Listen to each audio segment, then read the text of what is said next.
Hello guys, in this video we are going to see how to convert this into this in SQL Server. So without any further ado, let's start.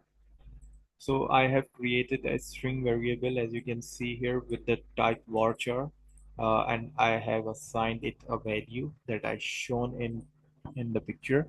So now what we do is we write a select statement, select all from. Now here comes the magic. We use a string underscore split function, and we as a first parameter we pass this string, and as a second parameter we pass the separator, which is a comma in our case. So now let's see the magic. As you can see, with this just a basic and a simple function, we have converted our data into this format. Now, if you want to alias it, what you can do is you can type the value as we have the column name as value, and we type as customer name, let's say. Okay, so we have achieved this with a simple function. Now we have another scenario in which we have data in the table like this.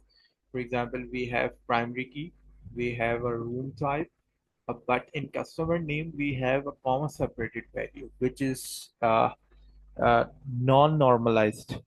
So for converting it into one NF, what we do, we split it by comma. So the output should be like this, and this will be in our one NF form. So this is the first step towards normalization. So for achieving that, what we do is I have created a table with the names hotel. Let me show you. Select all from hotel.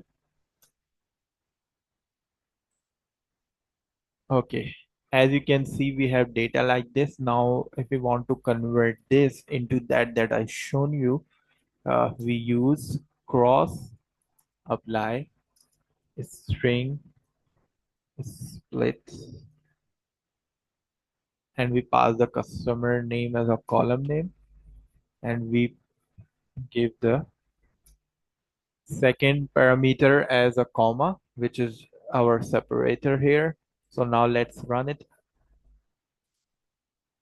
Okay, now the data has been converted into one NF. Now what we can do is we can do primary key. We can select here and room type, and then value, and alias it as customer name. Now you can see we have achieved what we wanted, but uh, there is one thing to be noticed. When we use a variable or we directly pass the value into a string split function, we don't need to mention the table name, and we don't need to mention cross apply keyword. But when it comes to a table, then we must use cross apply before using string split. So this is a difference. So this will be beneficial for your interview preparation and for your other SQL reasons in your job.